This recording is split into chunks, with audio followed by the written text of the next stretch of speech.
José Gálvez Moreno.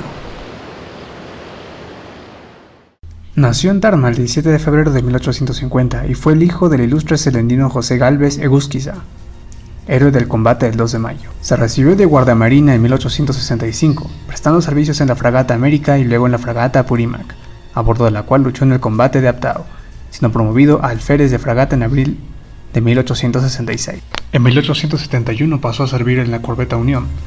En octubre de 1872 viajó a Inglaterra como miembro de la comisión encargada de supervisar la construcción de las cañoneras Chancha Mayo y Pilco Mayo. Durante la Guerra del Pacífico formó parte de la dotación del monitor Atahualpa, en la que tuvo una destacada actuación en la defensa del puerto del Callao. Se embarcó con Mariano Ignacio Prado y al llegar a Estados Unidos, se enteraron que el presidente había sido depuesto por la revolución de Nicolás de Pierla. Al retornar al Perú nuevamente se embarcó en el monitor Atahualpa. En la noche del 24 de mayo fue destinado al servicio de ronda de la Rada del Callao a bordo de la lancha Independencia. A las 2 de la madrugada del día 25 entabló un combate contra las lanchas chilenas Guacolda y Janequeo. En dicho combate el cañón de su lancha Independencia se descompuso y la ametralladora se averió, pero aún le quedaba un arma, un torpedo de 100 libras de pólvora. En un instante el practicante de medicina Manuel Ugarte, segundo al mando aprovechando la agilidad y fortaleza que el deporte le había dado, cargó y lanzó el artefacto a la cubierta de la embarcación enemiga, no sin antes haberlo encendido tras cortar la mecha con la ayuda del cabo Emilio San Martín. Luego Gálvez, de acuerdo a lo simultáneamente convenido, hizo fuego sobre el torpedo, consiguiendo que estallara el segundo disparo. Como resultado, la Janequeo se hundió y la Independencia zozobró.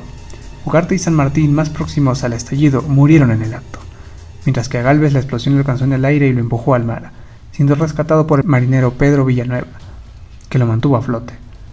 Poco después llegó la embarcación chilena Guacolda, quien recogió a los sobrevivientes. Gálvez resultó gravemente herido y fue llevado a la cubierta del acorazado Blanco Encalada. Tenía el rostro y las manos quemadas, sin cabello, la nariz y la clavícula rotas, y un fierro atravesado en el brazo. Sufría de ceguera temporal, y al saberse que era el hijo del héroe del 2 de mayo, los chilenos no quisieron que muriera a bordo del buque insignia de la Armada chilena, ya que sería considerado como un héroe, y lo devolvieron al Callao, canjeándolo por un prisionero chileno. Tras una larga recuperación, el 28 de mayo de 1880 recibe la condecoración de Cruz de Acero de segunda clase y siguió luchando junto al Andrés Avelino Cáceres en la campaña de la Breña, formando parte de la ayudantina o grupo de jóvenes oficiales que oficiaban de ayudantes del Brujo de los Andes, y en 1882 fue ascendido a capitán de corbeta. Finalizando la guerra, continuó actuando en la Marina de Guerra del Perú, alcanzando la clase de capitán de fragata. En 1855 estuvo nuevamente bajo las órdenes de Cáceres, esta vez durante la campaña constitucional de 1885 contra Miguel Iglesias, y se destacó en la hazaña de haber capturado una locomotora y 10 vagones cargados de armas con un puñado de jóvenes, en la aldea de Chicla. En dicho capturado transporte, Cáceres marchó con sus tropas a Lima y derrocó a Iglesias. José Sánchez Lagomarsino. Es muy poco lo que se sabe de este personaje, además de haber servido en el monitor Manco Cápac en Arica. Nació en Cajamarca y egresó como guardiamarina en 1858. Participó en el bloqueo de la costa ecuatoriana en 1858. En el transporte Arica. Se sumó a la revolución en Arequipa por el coronel Mariano Ignacio Prado contra el gobierno de Juan Antonio Pezet. Luchó en el combate del Callao, 2 de mayo de 1866, en la batería provisional, donde un impacto de bomba lo hirió gravemente. Su recuperación tardó, pero quedó secuelas de dicha lesión por el resto de su vida. En 1868 es nombrado comandante del transporte Chalaco, pero al año siguiente solicita su retiro para incursionar en la política. En julio de 1872, junto a Grau, García y García y otros marinos, apoyó el manifiesto de la Marina contra el golpe de estado de los coroneles Gutiérrez. En sus dotes de organizador constituyó la columna Constitución, adscrita a la Guardia Nacional, con la que se secundó la campaña dirigida por el presidente Manuel Prado contra la revolución de Nicolás de Pierla de 1874. Fue implicado en el intento revolucionario de junio de 1877 contra el gobierno del general Mariano Ignacio Prado, por lo cual fue apresado, enjuiciado y separado del servicio. En la Guerra del Salitre se embarca en la fragata Independencia, siendo ya capitán de fragata. Tras su hundimiento, en Punta Gruesa pasó a Arica, donde se le confió el mando de las baterías de San José y El Morro. En noviembre del mismo año se le dio el mando del monitor Manco Cápac, anclado en la Rada de Arica, y servía como batería flotante, combatiendo en 4 ocasiones a la Armada chilena. La primera el 27 de febrero, enfrentando al Huáscar y a la Magallanes. Acertó un proyectil en el Huáscar que mató al capitán de fragata Manuel Thompson y a varios tripulantes. La segunda, forzando el bloqueo de Arica, donde apoyó a la corbeta Unión, la cual proveía de arsenal y pertrechos.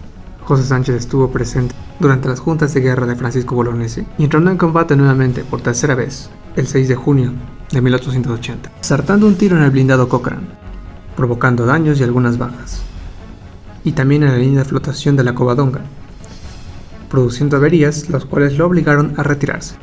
La última vez fue el 7 de junio, y el momento en el que Arica cae, opta por hundir el monitor para que no cayera en poder del enemigo. Fue trasladado prisionero a Chile, permaneciendo ahí hasta la firma de paz en 1883. Terminada la guerra, se sumó a la revolución encabezada por el general Andrés Avelino Cáceres contra el gobierno de Miguel Iglesias. Luis Germán Astete. Lo poco que se sabe de él es que fue un marino peruano que murió en la batalla de Huamachuco y fue comandante del Huáscar durante la sublevación de Piedra. Pero hay mucho más en su historial. Entró en acción por primera vez en Arequipa, en la batalla de La Palma. Ascendió a teniente segundo en marzo de 1855 y sirvió en los navíos Libertad y Guise, siendo dado de baja nuevamente por su apoyo durante la Guerra Civil de 1856 a 1858. Diputado en Huaraz, en la legislatura de 1860 renunció a su ascenso a capitán de corbeta al considerarlo incompatible con su función política. A bordo del vapor Sachaca, participó en el combate del 2 de mayo contra la escuadra española del Pacífico. En 1877 tuvo participación activa en la sublevación a favor de Nicolás de Piérola contra el presidente Mariano Ignacio Prado. Tomó el mando del monitor Huáscar, a bordo del cual fue designado comandante de la Escuadra Nacional Regeneradora. Se enfrentó en dos combates, la de Punta Pichalo, derrotando la Independencia, y en Pacocha, evadiendo a los navíos ingleses Shah y Amethyst. Y estas proezas las realizó a bordo del monitor Huáscar, con un puñado de jóvenes entusiastas. Salir casi ileso en dos combates navales, uno contra la República y el otro contra la Armada Inglesa del Pacífico Sur. Estallada la guerra con Chile con el grado de capitán de navío, fue comisionado para adquirir armamento y un buque de Estados Unidos, pero su tarea fue interrumpida por vaivenes políticos. De regreso al Perú fue nombrado prefecto del Callao y comandante de las baterías durante la defensa del puerto ante el bloqueo de la escuadra chilena. Combatió en las batallas de San Juan y Miraflores y ordenó la destrucción de varias embarcaciones para evitar que cayeran en manos enemigas. Ocupada Lima por el ejército chileno, marchó a la sierra y se incorporó a la resistencia de la sierra encabezada por Andrés Avelino Cáceres, participando en las batallas de Marcavalle, Pucará, Zapallanga y Concepción. En la batalla de Huamachuco tuvo bajo su mando la 4ª División del Ejército del Centro y murió a consecuencia de un disparo que le atravesó la frente.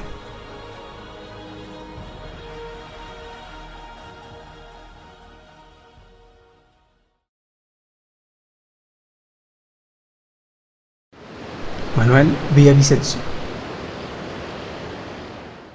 Con tan solo 13 años de edad ingresó a la Escuela Militar Naval. En 1858 fue asignado a la fragata Apurímac, participando en el bloqueo de Guayaquil.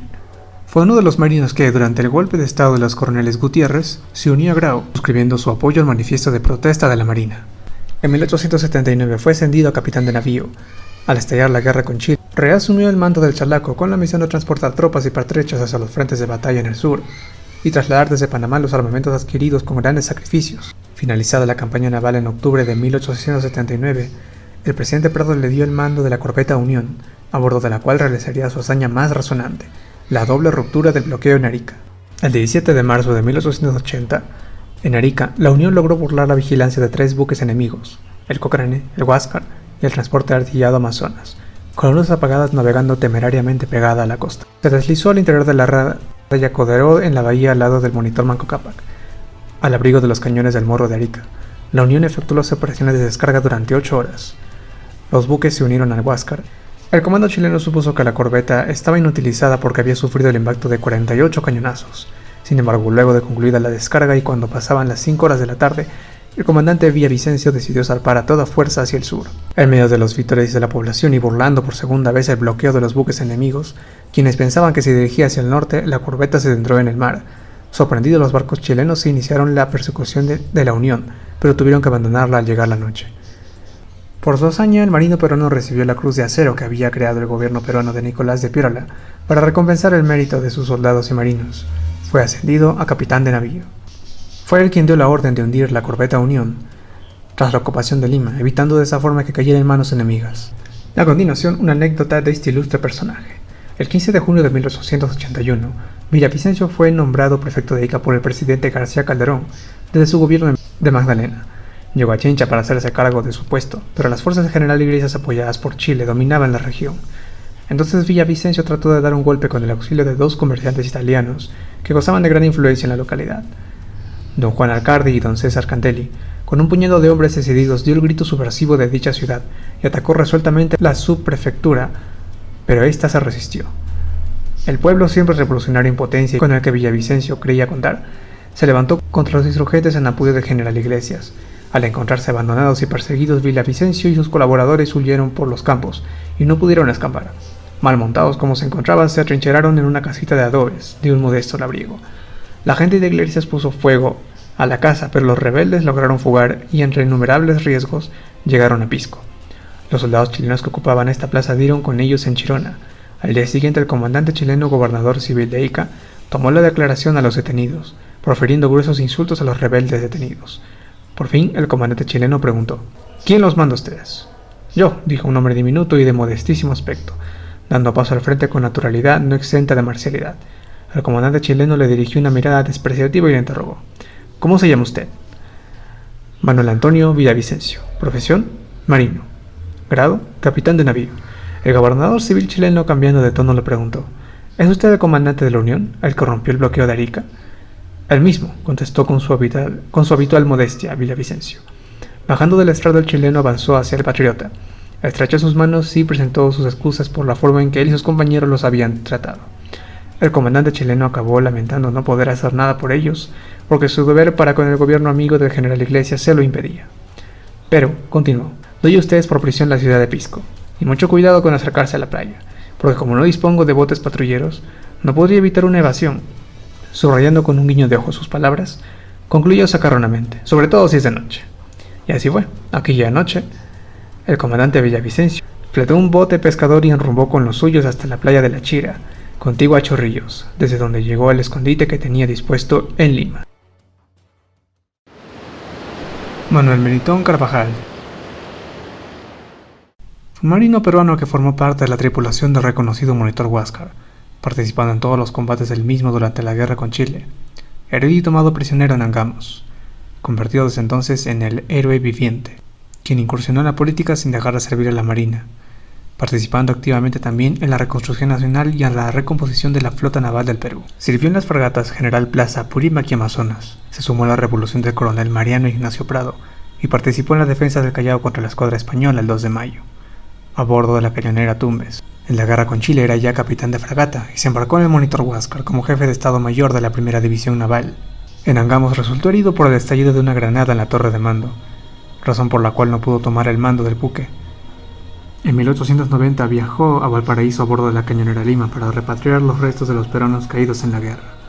Y así como él, hablaré de la oficialidad que estuvo a bordo del monitor Huáscar. Tal es el caso de Diego Ferré, quien estuvo junto al Gran Combate Naval de Iquique y también en Angamos, muriendo junto a Grau. Elías Aguirre, quien formó parte de la comisión de marines peruanos destinados como dotación de los monitores Atahualpa y Manco Cápac, participó en el combate naval de Chipana, y luego de que Grau solicitara al gobierno el traslado de Aguirre al monitor Huáscar, la solicitud fue aceptada. En Angamos, al caer muerto Grau, Aguirre asumió el mando y el control del Huáscar. Al verse asediado por el fuego y la arremetida de los buques enemigos, audazmente ordenó atacar con el espolón al acorazado Blanco Encalada. Y en plena maniobra fue alcanzado por una granada, la cual acabó con su vida.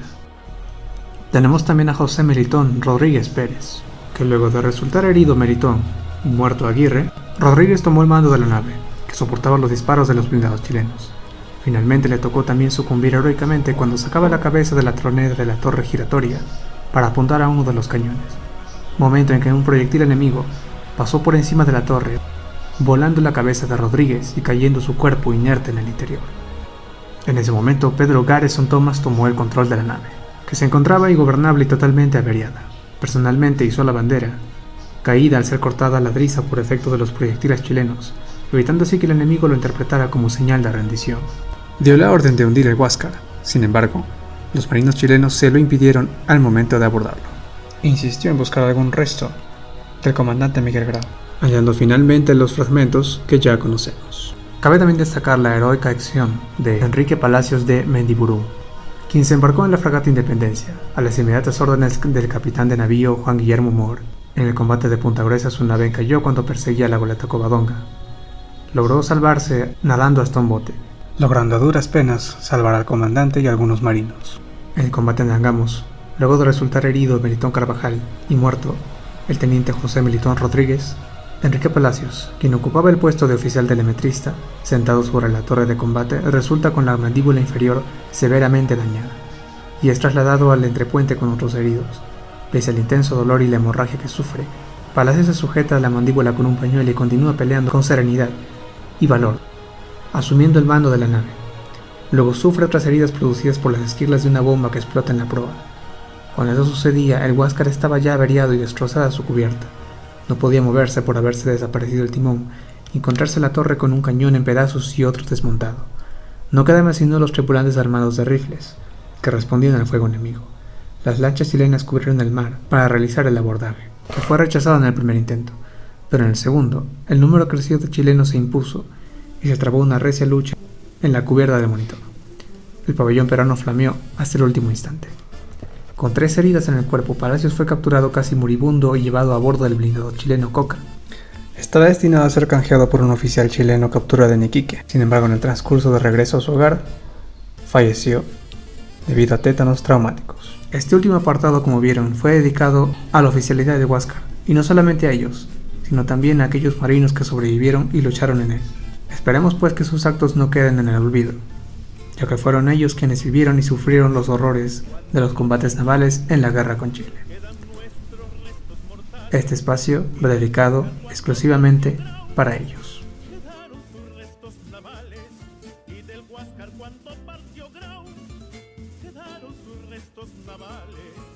El Huáscar se fue con Grau, la gloria se fue con Grau, y si Grau ya no regresa, la gloria del Huáscar con él está, caballero de los mares. Ya están disponibles los cañones de la Guerra del Pacífico en 3D, listos para descargar, imprimir y armar. El modelo del cañón de 9 libras descargable e imprimible es completamente gratis. Si deseas más contenido, visita mis páginas en Facebook, cuyos links encontrarás en la descripción de este video. Muchas gracias.